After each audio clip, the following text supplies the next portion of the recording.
Welcome to Babes in Bookland, your favorite book club podcast that focuses on women's stories. I'm your host, Alex Franca, and today I'm joined again by my friend Becca, lifelong athlete, softball and volleyball player, and runner, and we're talking about Lauren Fleshman's Good for a Girl, a woman running in a man's world. This book surprised me. I went in expecting a running memoir and got something so much bigger, a deep dive into the science of female puberty and athletics, the eating disorder epidemic inside women's collegiate and professional sports, and one woman's relentless, clear-eyed fight to change a sport she loves for the better. Lauren Fleshman is a gifted writer and a serious thinker, and this book will make you angry and hopeful in equal measure, whether you've ever laced up a running shoe or not.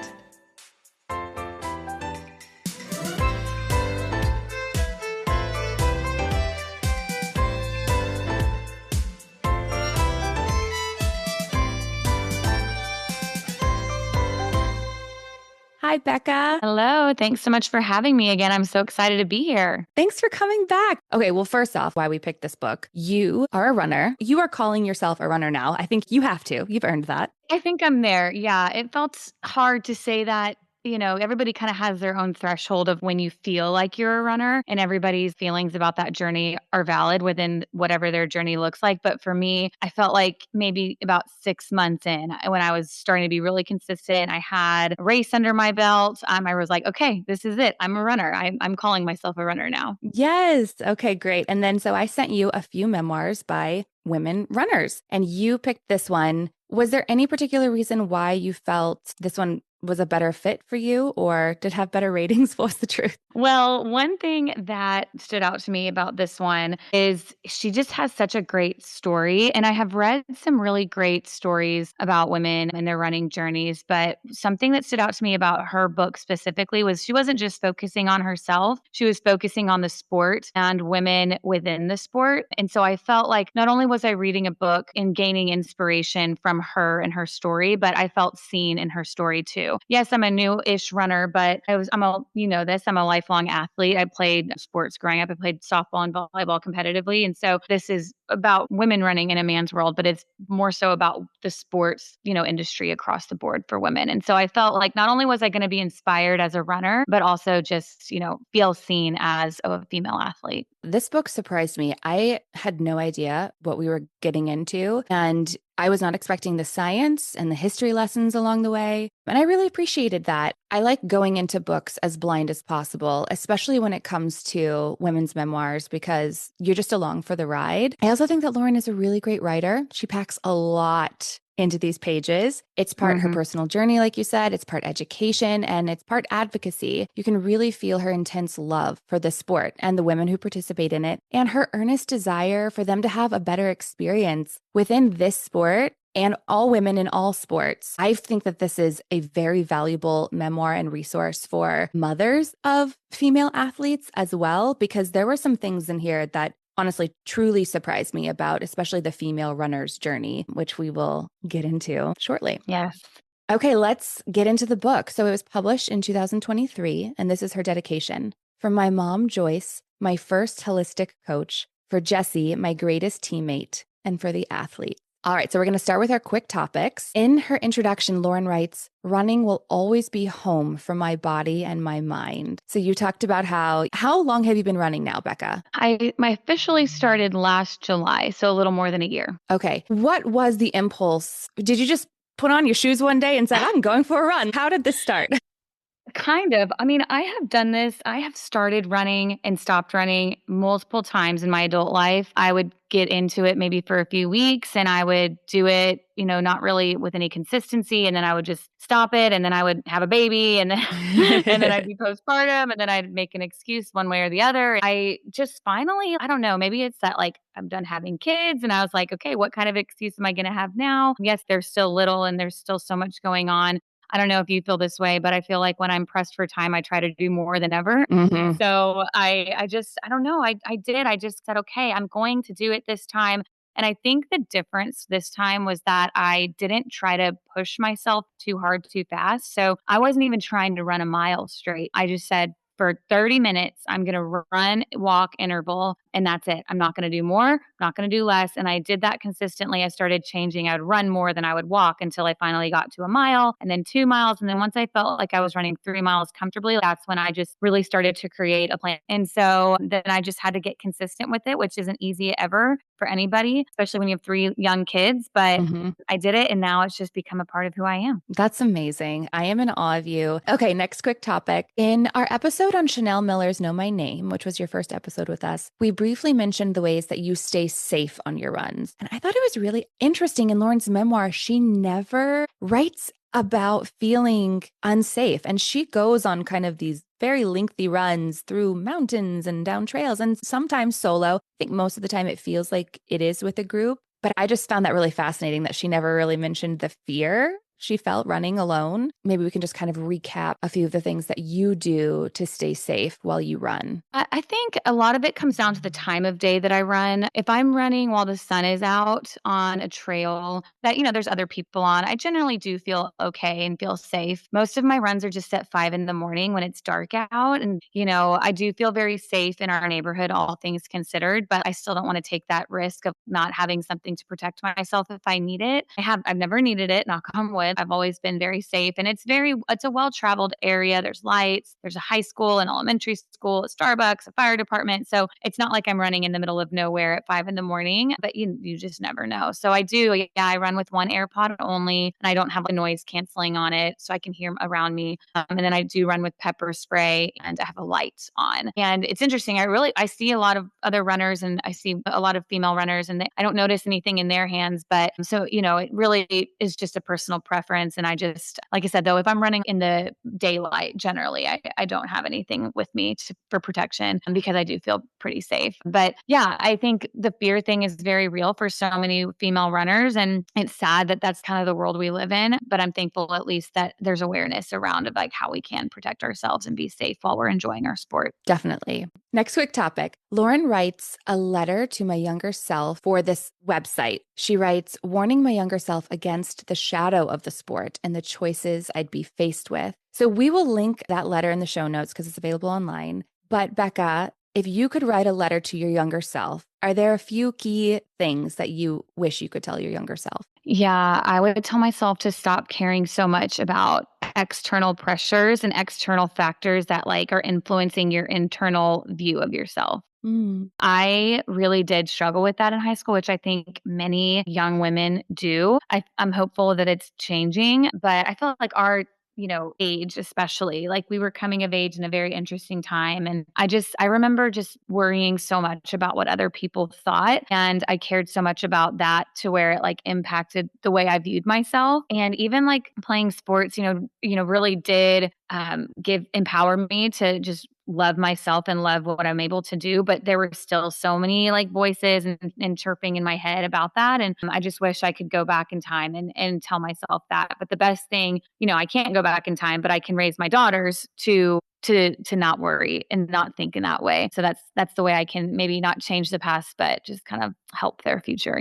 Yeah, I love that. I love that. So we're going to get into the memoir. This is how Lauren finds running. Her father, like most human beings, seems to be a really complicated person. That was a dynamic where some of the things that she wrote about, I was like, wow, she's telling us this. Yet she really seemed to love him and sort of make his allowances the right word. I can't really tell because he really seemed problematic in kind of a lot of ways. But a big thing was he was that voice inside Lauren's head who really encouraged her to keep going. And he would tell her often, you can do anything, Lauren, you can do anything. And having a person who means a lot to you say those words to you can be life altering, I think. Yeah, I agree. You're spot on about the dynamic. I've seen that a lot in books, both fiction and nonfiction, especially with our parents. It's so easy to look at them in one way and totally ignore some very real shortcomings they have, but still love them through all of that. But you also at the same time, especially as you grow older, are noticing this isn't quite right. And I think we kind of see that in multiple ways with her for sure, and with her relationship with her dad. Yeah. And of course, we're outside readers. So Right. we hear that and then we read that he was also very abusive during his alcoholic rages. And one time he got physically abusive with Lauren. And her mother has to step in a moment of strength that we don't see really again in the memoir, kind of saying, if you touch her again, I'm going to leave. It's just, when you're an objective reader, I just always find it so interesting what the authors choose to share and why they choose to share it, because they know that we're going to have a reaction to it in some way. Yeah. I appreciated that she was so forthcoming about his shortcomings. I mean, and these are big ones. And she also writes that like she felt she had to be perfect herself so that she didn't, piss her father off or trigger her father, and keep her father appeased so that he wouldn't abuse her mom. Like that is a huge thing that's a huge burden for a young child to take on. And then she also is feeling really conflicted about her mom. She writes, while the girl power revolution of the 1990s was swirling all around, telling girls we could have it all if we worked hard, my mom's daily reality was frozen in the 1950s. In our home, Dad got the best chair, the first serving, and the last word. He told his daughters not to take shit from anyone, then turn around and treated my mom to large helpings of his own. As oldest child, I assigned myself the role of rodeo clown distracting the bull. And that just really broke my heart. Again, I hate when children are more aware of the situation than the parents are. The fact that like her dad, for whatever reason, sounds like he had a lot of ups and downs in his career. And clearly we know that he had some stuff that he probably should have been working on. That's your responsibility as an adult when you choose to bring children into the world. I think our generation understands that a lot more. Like we're all working on our generational traumas, our things, as to not like carry them on to the next generation, like you were talking about earlier. But it's so frustrating for me to read now as like a mom. I'm just like, no, like she deserves to be a kid. And her childhood was kind of stolen from her because of her dad's abusive behavior. She writes, Dad was a wild tide, but Mom was our shore. With her quiet stability grounding the family, Lindsay, her sister, and I were able to absorb a lot of good from his larger-than-life personality and love. He was a big-hearted, loyal person who could do anything for his friends and family, except change. So still, she credits her dad with coming up with this mantra, right? That comes up time and time again throughout her memoir as she runs her races and takes on other battles. She writes, he would tell me I had something better than talent. I had heart. Okay, Becca, you come from a large family. You're one of 5, right? Yep. Smack dab in the middle.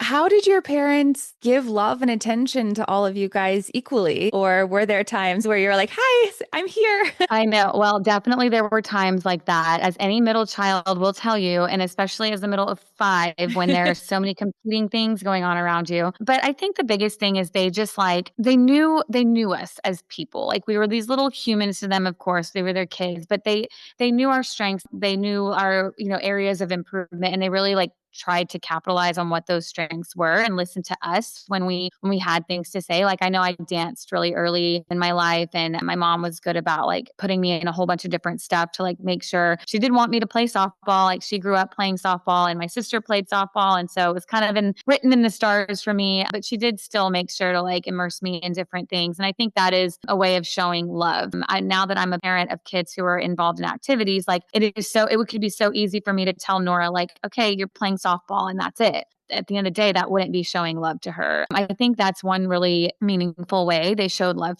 to me, was by giving me a voice, even at a tiny, tiny age of 5, 6 years old. And obviously it ended up sticking, and I played softball throughout my high school careers. That was one way. And then also like, I think this is kind of like tangential to that, but like my older sister, we talked about Lauren being the oldest child. I'm having a huge amount of responsibility. My sister, as the oldest, also did, whether that was like given to her or assumed responsibility. She also really encouraged me, and still does. Like she writes all my training plans for my races, and we text every single day talking about things. Like we've talked this morning about my eating, my nutrition for the week and things like that. So she's fantastic too. So I think like raising just good kids, even though they were mean to me sometimes, because again, middle child, raising like a strong group of kids to lift each other up is another way they really showed their love and made us feel loved. Okay, so Lauren writes about being fast as a child and easily beating the boys at foot races at school, and like just in the wild, it seemed like she was just like racing boys. And like we said, her dad's all, of course you can beat these dudes. So she doesn't learn to question it, which I loved. She writes, in school, I heard the same promise that I could be the best at whatever I set my mind to. I was taught that boys and girls were the same, outside of a couple of small details and physical appearance and the whole who could have babies thing. Inconsequential. I was told that people used to think men were superior, but now we know this wasn't true and that oppression was a thing once, but now it was over. Women were just as capable as men. We could do whatever they could do. There were firsts happening for women everywhere, and there were countless more available to those who dreamed. All right, Becca, what do you think of this? She's a little bit older than us. I want to say she's like 5 to 7 years older than us, but I feel like I got the same message. Do you feel like you got that message? Yeah, I do. I honestly never felt lesser than because of my sex, but at the same time, I know it may not be the norm, because we do hear all of these stories of women and girls, especially not even just in sports, but I think another thing is I grew up playing mostly for female coaches. I did have some male coaches, but in softball specifically, my mom was always my head coach, and then she had assistant and then male coaches. I did have before I started officially playing for my mom's select team, I did have a male coach, and that wasn't great. That wasn't a great situation. But I think a lot of it comes from the fact that I had a lot of female coaches. And then for my professional career, before I started staying home with my kids, I worked in a very female dominated industry. So I think a lot of the choices that I've made and some circumstances I've been put into have resulted in that. And it makes me so sad to think about the girls who have felt so different. And I think another good thing for us is we didn't grow up with social media. We didn't grow up seeing all these messages about how women are quote unquote lesser than. It was, what we were told was what we believed. And when I was surrounded by female coaches who were telling me how great I can be and how great I am, that's what that's going to be the message that sticks with you. So, yeah, I do think a part of it is growing up in the 90s and early 2000s and having less access to information and more access to hopefully people who were going to lift us up. Yeah, I mean, we had the representation right there in front of us, and that really, really matters. And you'd think now with social media, we'd have a wider scope of that. I mean, I think for me too, I grew up in a religious household. I grew up Catholic, but there was none of that fundamental, the wife relays everything to the man because he's the head of the household and he's the one closer to God. My parents seemed equal to me. Therefore, I must be equal to other boys. Although I will say I did have instances in high school, specifically when it came to playing softball. And I had my guy friends who played baseball, and, we'd be throwing or we'd be throwing a football and they're like, oh yeah, you're pretty good for a girl. I heard that phrase a lot. And I just wanted to be well, you're good for a boy, I guess. It was frustrating. It did feel like because of my gender, there was just a certain standard that I would never surpass. And look, if we're being realistic, obviously, because of testosterone, boys' bodies just are physically built differently. And we're going to really get into that soon with Lauren, especially when it comes to puberty. But fuck that phrase. You know what I mean? Just that you're good. Why does it have to be for a girl? That's why I like that phrase. And then also ooh, she's pretty for a 50-year-old. Oh, y'all, we got to stop doing that. Quit the comparative ending of those statements. Just say she's pretty. Okay, so back to Lauren. In middle school, she's actually an all-star softball player. Hey. She writes, but being good for a girl in a girl's sport didn't carry much weight. I got more recognition for being the girl who could beat the boys in PE class. And nowhere was my dominance more clear than in running. All right, so she's kicking ass running, right? And she can easily run a mile under 7 minutes in gym class, which is insane to me. And then all of a sudden, a boy beats her time. And her dad is like, oh yeah, Rocky's balls dropped. That's a quote from the book, by the way, y'all. That's literally how he spoke to her. Puberty was happening. Lauren writes, the hormones of male puberty create an environment for advantageous musculoskeletal changes, increased red blood cell mass, and lower fat mass. When it comes to training, males get more juice out of every squeeze. This advantage comes until about age 20, and we'll soon learn what puberty does to female athletes. But for now, let's just say Lauren is pissed. She likes being the fastest, and she's tied winning into her self-worth in a big way. She writes, now a boy's changing body threatened my identity. I think I definitely did tie it in, like whether winning against winning a literal game or winning in terms of getting to play. I did. And I had to work really hard on that. But now it's more of like, I think that's the beauty of running as an adult when you're not running like or like playing on a team or like, it's not an official thing. Like I'm really doing it for myself. I think that comes with age, of course, and experience and life things. But, I don't really like tie it to my self worth anymore. And I'm really thankful for that. It sounds like to me, you're just like acknowledging your accomplishments as they come, however they come. It isn't Right. about winning. I mean, I guess people do win marathons, but like those people are like professionals. When we get to the part where Lauren is like literally a professional who gets hired to like race the New York City Marathon, I think there does come a point in all of our lives where we do start to appreciate the journey more than the outcome. Yeah. Side note on that. So I forgot to mention this. I have seen Lauren in person on a race course. She doesn't know me. It was the Cherry Blossom 10 miler in DC. And I'd already read her book. I think I had finished it at that point. And I'm like running. It's like kind of early on in the race. And I know what she looks like because I follow her on Instagram and I'm a fan. So I know her. And I'm running. I'm like, that's Lauren. Like I passed her. I passed her on the course. And I was like, I just ran by Lauren Fleshman. And I was like, there's no way I'm going to beat her, but I did pass her That's because it was the amazing. beginning of the race that was like really crowded and everybody's just trying to like find their stride. I looked at our times when we were done, and yeah, she smoked me, but it was still really, I can say that on the race course, I ran past Lauren Fleshman. Oh my God, I love that. I know. Lauren writes this, according to a 2016 study, and Lauren she has a whole section of sources and resources at the back of her book, which I appreciated. She continues, girls in the United States are dropping out of sports at twice the rate of their male peers by age 14, and over half leave sports completely by age 17. This time of life presents the largest and most stubborn leak in the girls' sports equality effort. According to the Women's Sports Foundation's 25 years of research, the top 6 reasons identified for girls leaving sports are differences in access, safety and transportation, social stigma such as being tagged gay, decreased quality of experience, cost, and lack of positive role models. But one of the most fundamental factors in this flight from competitive sport isn't even mentioned: puberty. When she wrote specifically about the stigma being where girls would be tagged as gay, that was a thing. I mean, we wore ribbons in our hair playing softball. Did you guys do that at your Yeah. school too? Yep. And I think actually about the adverse effect that has on the girls who were around us that either were outwardly gay already or who were not, like they hadn't either accepted it or shared. And they're like seeing their friends, their teammates, like, I've got to make sure nobody thinks I'm gay. I'm going to put a ribbon in my hair. Like that definitely has an impact on them mentally. Yeah. I also thought that it was really interesting that the Women's Sports Foundation brings up lack of access. It makes me think of like the really expensive sports like gymnastics and dance. And I did Misty Copeland's memoir, and that was a big thing. Like sports are not cheap. Even softball, it's not cheap. There are a lot of prohibitive factors that come into play. But the one that Lauren really focuses on in her memoir is puberty. I think because she wants to raise awareness about this very inevitable situation that it really does seem like the sports world still hasn't quite caught on to. Lauren putting it in such simple ways, boys going through puberty helps them athletically, women going through Yes. puberty hurts them. I was just like, I oh know. my God, you're right. I was really fortunate when it came to like period symptoms, but I had girlfriends who would have to miss their first period that day at school because they were so Yeah. nauseous. Imagine if they had a volleyball Pain. tournament that they had to like Yeah. get it together for. Men never had to play through pain in that way. That was like a consistent, every month it's showing up situation. Yeah.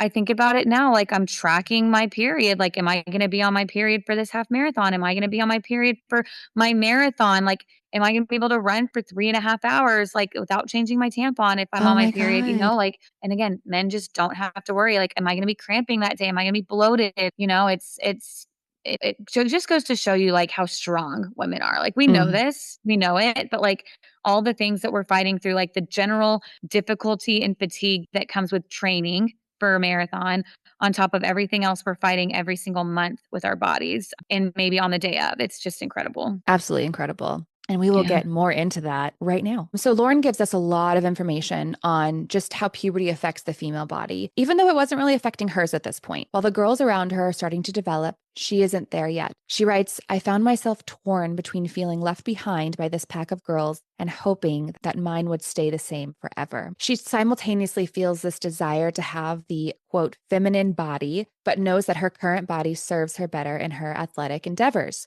She writes, it was my first experience with a phenomenon I would see over and over again in my own life and career and those of other female athletes. The clash between function and appearance of the female body while being subject to the dominant male gaze. The significant pressure to be both physically strong and sexually attractive. And of course, this is in retrospect, and she acknowledges that at the time she didn't have the vocabulary to articulate this feeling. I think there definitely is I think in running, especially because people equate running with weight loss because it's Mm-hmm. cardio. And like people think it's like the fastest way to like lose weight and like you're going to look better, you're going to be strong, but you're also going to be like physically and sexually very attractive because you're going to tone up and you're going to get lean and everything. You do like have to balance that. Is that really what I'm doing this for? Or is it for that physical like strength? And for me, like it's definitely the former at this stage of my life. But I can totally see how like in my early 20s or like as a young teenager, like finding that balance between the two, like facing that pressure of like what it meant to be strong and be toned and like seem but you don't want to be too much of that because you want to look like physically attractive as well. Like I can totally see that or being difficult for somebody, especially in their like late teens, early 20s. I think the biggest difference is maybe just like your outlook and where you are, especially if you're doing this as a sport. I can see that for sure. To me, it felt like Lauren was really like walking this fine line of do I win or do I feel attractive? Yeah. Yeah. So Lauren actually joins the track team in order to avoid consequences for being tardy. And then she kind of self teaches herself the proper running form by copying this girl, Ava. She just like runs behind her and it's like, oh, Ava's moving her arms like this. I'm going to move my arms like this, which I thought was really smart, honestly. Her first event is the girls' mile, and she finishes second after Ava. Then she runs the 800, and again, she finishes right after Ava. So earlier we said that Lauren was running like a sub 7 mile. Becca, what's your fastest mile? So I have this information thanks to my Strava and it is 6:50. Wow. Like I said, like I sort of was like running for a while and then I just got sick because my son started preschool. But I ran my first mile under 8 minutes in my Nice. life in my 30s. Never too late. We're the strongest we've ever been. Yeah. Like, sure, we're really tired, but somehow we're stronger. It's wild. Yes. And, I see some of like the top performers at these races are like in the female bracket or in their late 30s, early 40s. Like, it's incredible what we're still able to do. Go us. We're awesome. Yes. Okay, so the high school coach is taking note of Lauren because she's doing really well at this meet. And it turns out Lauren had been keeping up with Ava, who was a girl who was training for the Junior Olympics. He's like, did you know this? And she's like, No no, I had problem. no idea. Yeah, she's like, oh, I'm just fast, whatever. And Lauren realizes that she not only likes running track, but obviously she's very gifted as well. The coach tries to convince her to ditch softball and join the high school track team instead, and she does. So she falls in love with the sport. She makes friends. She's finally feeling herself fit into a place, which is super key in high school. She starts running longer distances uphill, which is my nightmare. But she writes about the incredible views and the cool new way that she experiences her hometown, which is really, really neat. She's really, really good at track. She makes varsity as a freshman, but she notices pretty quickly how the boys outpace the girls on every level. She writes, I held out hope at first. Maybe who wins is not about sex, I thought, but belief, a human failing of the imagination left over from the days of obvious gender inequality. But every day I came to practice and got outpaced by several dozen boys, the fantasy faded a little more. So remember, she had been keeping up with the boys, and then now, like, she's still doing her personal best. So it's confusing. Do you remember that moment, Becca, when you realized that, like, the boys were just physically ahead and that, like, physically, athletically, we weren't quite as equal as we maybe thought we were when we were little? I think it had to have been in high school, like early high school, maybe freshman, sophomore year. Not a lot of boys made varsity baseball as freshmen. So, like, a couple of us did make varsity softball as freshmen. So, of course, in my brain, I'm like, I'm Hey. superior.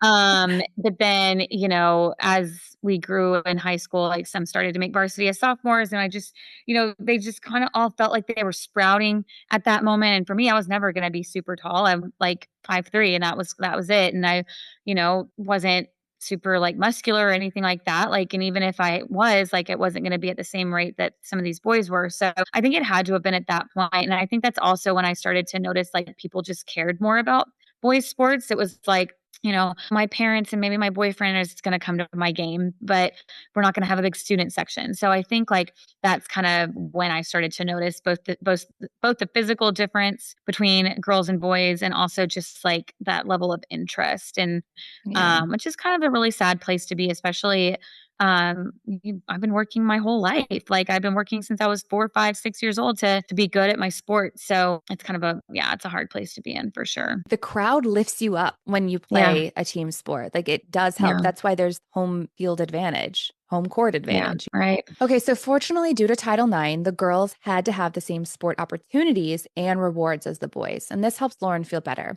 Maybe she can't beat the boys, but she doesn't have to race the boys. She writes, "This culture of sport, rewarding effort represented everything I wanted to believe about the world. It was a different world than the ones my parents inhabited, where money sometimes got tighter even when they worked harder. My dad laid off again." And he worked in the prop world for movies. I thought this was really interesting because I never made that connection. But growing up, I think that I like subconsciously drew that same parallel. This idea that if you work harder or if you work hard enough, you will win or get the good grade or do the thing that you want to do, right? Although, of course, with team sports, you realize pretty quickly that it's still a group effort, but this is a solo sport for Lauren as well. Do you think you had a similar belief? And has that belief changed as you've gotten older and been out in the real world? Yeah, I think we all do, right? Because I think that's ingrained in us. Because, and I understand why that's ingrained in us as kids. Because if we're like 10 years old, and like, I'll just use my son as an example, like, because he's 8 and we're like really getting into like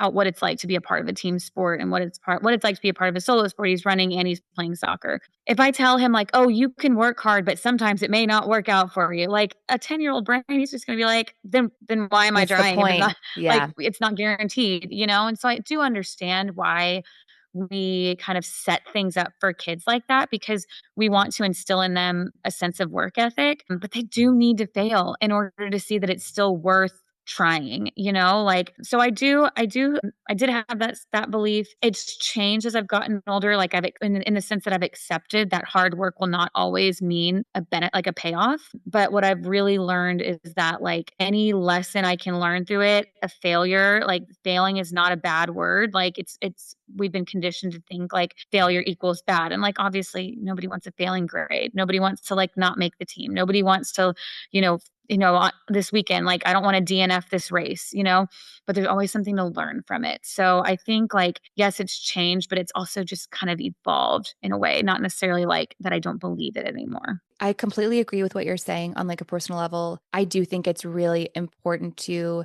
encourage our children to be ambitious and to have a good work ethic. But I think as a society and as a culture, that's where it gets dangerous for me. Because if we tell people, just pull yourself up by your bootstraps, just work hard, but we don't have the programs in place to actually help people like lift themselves out of poverty, Safety net. Yeah. what are we doing? For some people, there's no amount of working hard or like willing themselves to change some of their circumstances. You Yep. need a break. You need luck. You need someone lifting you up sometimes. And so that's where it's frustrating for me. I do feel really fortunate. Like my parents always instilled a major work ethic, and, they wanted me to be ambitious and be confident in my ability. But in 6th grade, I had this teacher who just very easily laid it out to all of us many times that life was not fair. Yeah.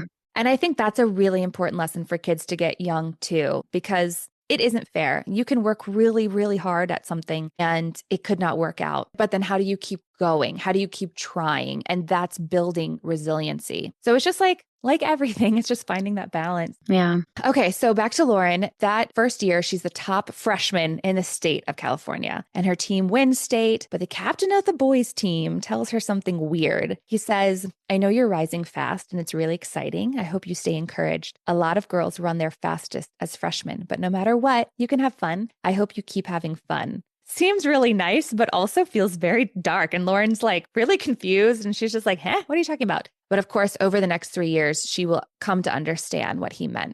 Puberty, like we've said, the way that hormones affect girls' bodies versus boys, this invisible, inevitable force we've already been talking about that is seen as the enemy. She writes about hearing, quote, puberty is the one injury a girl can't come back from, which, like, what the Ugh, absolute yeah. hell, because you also can't avoid it. So, what does that mean? And what is that kind of like saying? And this was really the part of the book that I didn't expect, how prevalent eating disorders were in the running world in an effort to tackle these hormone changes and even like stop puberty from happening. Lauren details so many girls and young women she competes against who have clear eating disorders and how the short-term gain from their thinner bodies, they win the races, they stop their period, leads to burnout and broken bodies. And none of the adults seem to notice. Or worse, later in her memoir, when she's racing in college and professionally, she even hears about coaches shaming their athletes and putting them on restrictive diets. Okay, Becca, did you ever feel like you needed to eat less to be better? Oh, yeah, definitely. Like, I wouldn't say I ever struggled with an eating disorder in high school or college or anything, but of course, like there were moments when I like restricted myself or like ate less than maybe I was hungry for. We grew up with the magazines that like filtered everything and made everything seem thinner and better, and it was just ingrained in us. And so I definitely had those moments growing up. I don't now, and I'm very thankful for that. I would be shocked if there's a woman I know who hasn't been impacted by this feeling like you need to eat less to be better, to look better, to feel better, when it's literally the exact opposite. Food is fuel. Yeah. So Lauren doesn't get her period by 16, and she writes that she didn't want it. She writes, a period was a rite of passage into womanhood, and womanhood didn't stand for anything I wanted. Her period eventually comes, but this battle with her body is something Lauren will face for the rest of her career. And it's definitely one of the reasons she wrote this book. She writes, I wanted to win, and I needed to know it could be done without putting myself in danger. I needed to know it was worth it to take care of my body when no one seemed to care. I was possessed by the need to prove that you could be healthy and win. And I think she does seem to prove that.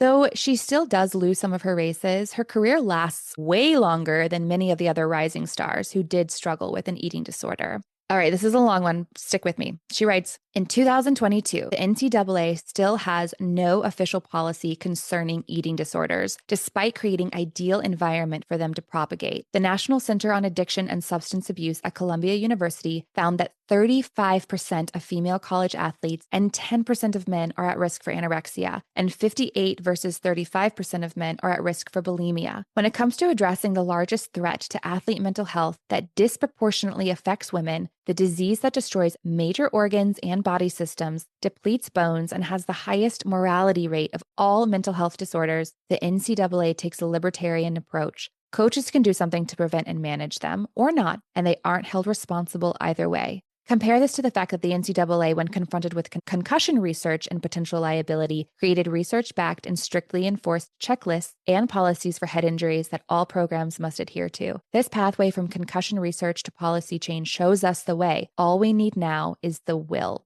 After a quick Google, it appears the NCAA still has no official policy, basically exactly what she already wrote. What are your thoughts on this, Becca? Because again, this is something that I just had never thought about, but like feels like a real, if not the issue that I can't believe we're doing nothing about. These governing bodies of sports were created to protect athletes. That's literally their job. Their job is not to like just make sure the schedules are in and that the rank for football, that rankings come out every week. That's not their job. Their job at the core of what they do is to protect athletes. And if we are not putting policy and safeguards in place for these athletes that puts ownership on coaches, there's not going to be any repercussions, or there's not going to be any follow through when things do go wrong.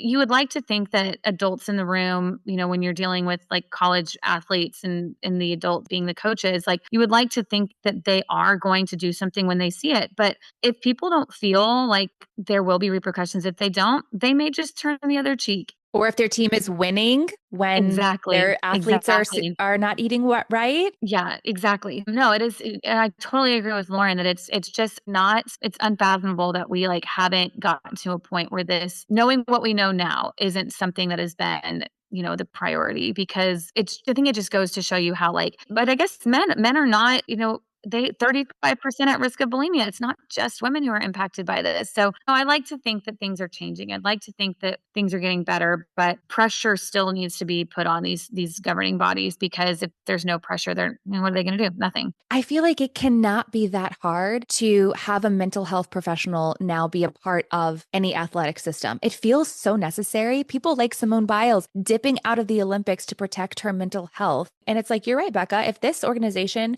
was put together to protect our athletes, then we have to protect our athletes. Like, what are we Right. waiting for? Highest Yeah. mortality rate. It's Yeah. just, it's inexcusable. We know better now. So it's time to do better. And what petitions do we need to start? Like, how do we get this going? I know. It's really frustrating.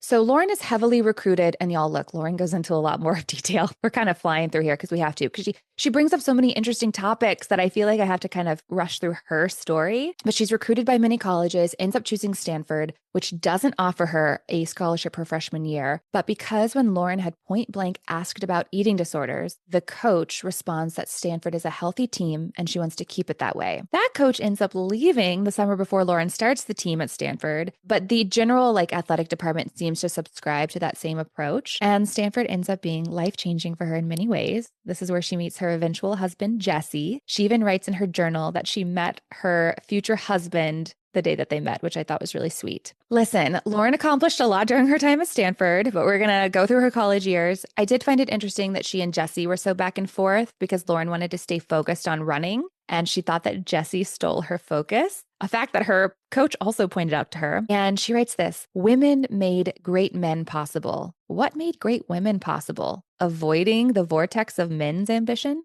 Being alone? I thought that was that's just a question I'm pondering. Maybe we can all ponder a little bit. Also, college is when Lauren's body finally starts changing, and she's feeling extremely mixed about it. She loves her new curves in her body, but quote, the same curves I enjoyed seeing in my dorm mirror drew my eye differently in the hotel mirror before I headed to a race course. The tight minimalist uniform, you guys, it's a skin tight tank top, and basically it looks like bikini swimsuit bottoms. Yeah.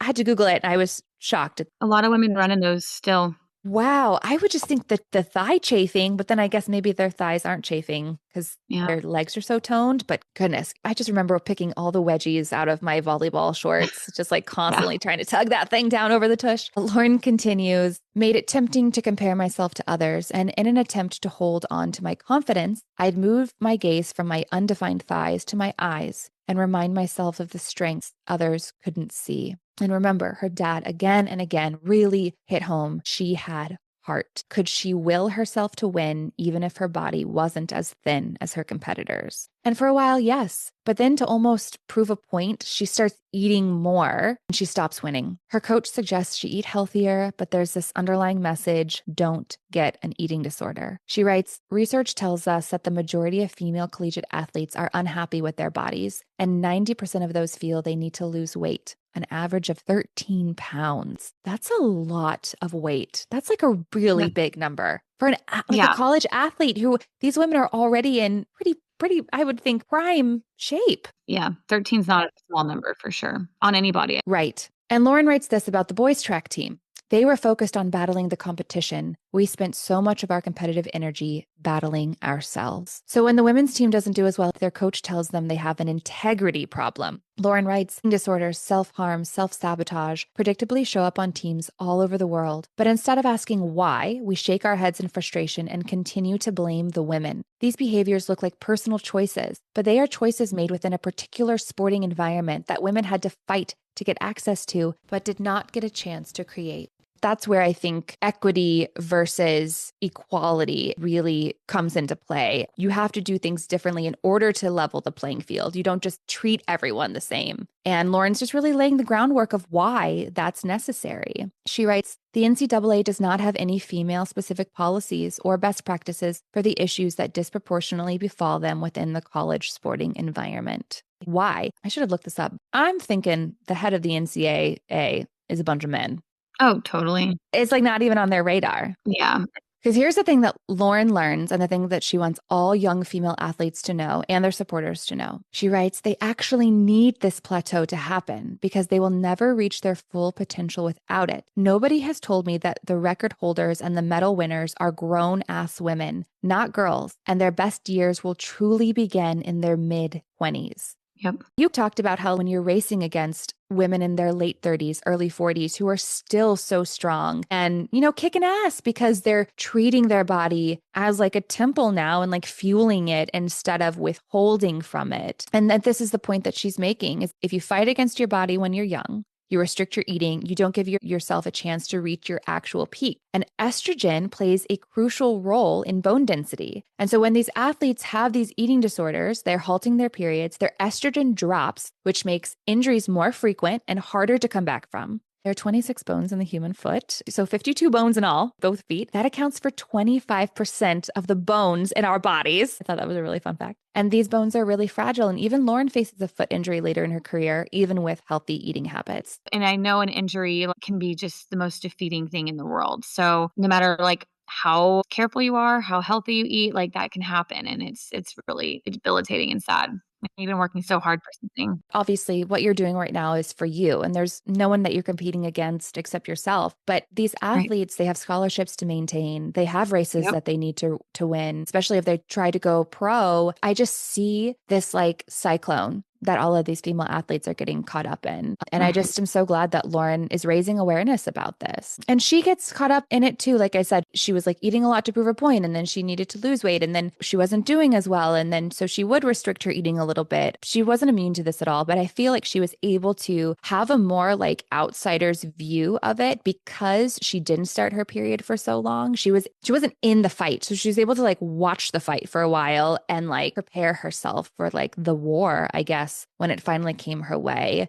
Okay, so she goes pro. This means that she races all over the world in order to sustain this $60,000 a year salary from Nike, which like she goes into more about that. And that seems like such a very small amount of money to make and also have to be like traveling around the world. But she's Yep. expected to make the Olympics. And so the pressure is on because there are also a lot of really talented people waiting in the wings. And I wish we had more time to get into this, but we don't. So Lauren actually never does make it to the Olympics, but along the way, she does win championships and medals, and she continues to battle the pressure to get too thin. She suffers injuries, which may or may have not happened because of some restrictive eating. Lauren maintains that she never had an eating disorder, but that she flirts with disordered eating in order to hit a few goals, arbitrary numbers for her weight that she feels she must get to in order to like really compete. Luckily for her, she really did have supportive people around her that kind of like checked her when she was doing Yeah. some of the more damaging things. She deals with a few injuries. Her comebacks are arduous, and she does her best to push through them to give her a chance to make the Olympics time and time again. And she does get heartbreakingly close. I know. Oh,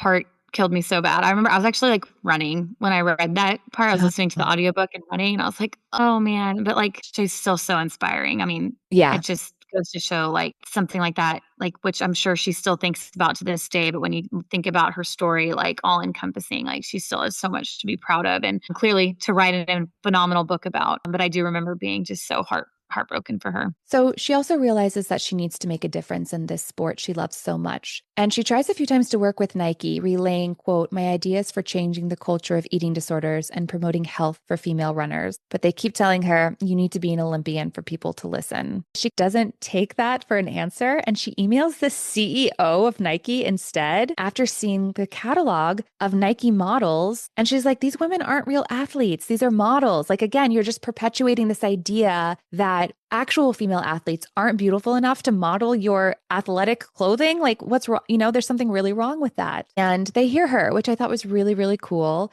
And then Nike designs a shoe. And Lauren writes that it's their first time creating a true women's specific running shoe. Before this, women's shoes were just men's shoes in different colors, which that wasn't too surprising for me. No. And they want Lauren to be in the campaign for the shoe, but they want to shoot her naked. And she's like, there's something like, yes, I want to be in this campaign, but there's something that just feels really wrong about posing naked for a shoe. And so once again, she advocates for herself and she challenges them to let her wear her running clothing, which again is still very minimal clothing. But this was like a really big moment. And it's her standing on a track, her arms are crossed, she's wearing the shoe. and has the words Objectify Me really large. And I put it in our outline, Becca, and I'll post it on our Instagram. But what are your thoughts on this poster? I think it's one of those things, it's one of those moments where you just are reclaiming something that has been used against you, right? Like the idea of being objectified is not good, but she's reclaiming that in this ad. And I looked up the ad like as soon as I was listening to the audiobook at that part, so I couldn't look it up in that moment because I was running. But I remember just thinking it was so powerful because I mean, that's what you try to do. Like if society's using something in a way, like you can reclaim it. And that's exactly what she does. And I think it also just goes to show, we talked at the very start of this, like how well written this book is. I think she's just so smart. Like she's a Yes. smart person. Like she knows how to work the system to make it better, to change it. And that's what she's doing with this ad. And I love it. And I also just really appreciated how she had the confidence to stand up to people and say, this isn't sitting right with me. And she Yeah. was willing to walk away from opportunities if she didn't feel right about them. And I don't blame people who can't do that. But there was Yeah. something inside Lauren where like she just couldn't be a part of this unless it was the way that she needed it to be. Yep. I love that about her. I think she has a high emotional intelligence, and that just comes up time and time again in her book. And she writes this: the poster to me is a reminder to allow anger to exist alongside advocacy in the world around me. It's such a good quote. That's an incredible quote. You can be angry about something, but then how do you? Because Lauren didn't rant and rave. She came up with a plan. She gave them another Yeah. option. So she allowed her anger to fuel her advocacy as opposed to like it being this battling force, which Totally. is something I think we can all learn from. Okay, so I want to talk about this real fast before we wrap up her book. But during one of her injury recovery times, Lauren starts a blog, asklaurenfleshman.com. And she really appreciates how she can control her own narrative and really find the community that she's been looking for and feel connected to other women and other female athletes. And I know that you have an online community that you've cultivated. Your Instagram is booked with Becca, and obviously we'll tag you in all of our posts for this episode. But what inspired you to start? But yeah, so I started it just like not thinking anything would really happen with it. Like maybe a handful of people from my personal life would follow. And it's turned into this like community that I just like can't walk away from because I mean, it's how you and I reconnected. Mm-hmm. And then I've made some really good friends. It's definitely the good side of social media, finding It is. connections. So throughout the rest of her, like up to her memoir, Lauren does a lot more amazing things. She like starts this granola bar company out of her kitchen, and she ends up selling it for like millions of dollars. They still make them. They still make them. And then towards a point in her running career, she's ready to start a family. And she goes to Nike and they're like, "Oh, well, we'll treat pregnancy like an injury and we won't pay you." And she's like, "Oh God, again, like not." And this is Nike. This is Yeah. like one of the highest. These people have billions of dollars and they can't like Yeah. treat their athletes right. So she ends up finding a smaller women built brand called Wizel, and they sign her when she's 3 months pregnant. It's a lot of Lauren advocating for herself and then advocating now through her memoir for the female athletes of the sport. And towards the end of the memoir, she lists the ways she feels we can implement real change for young female athletes, which I also appreciated.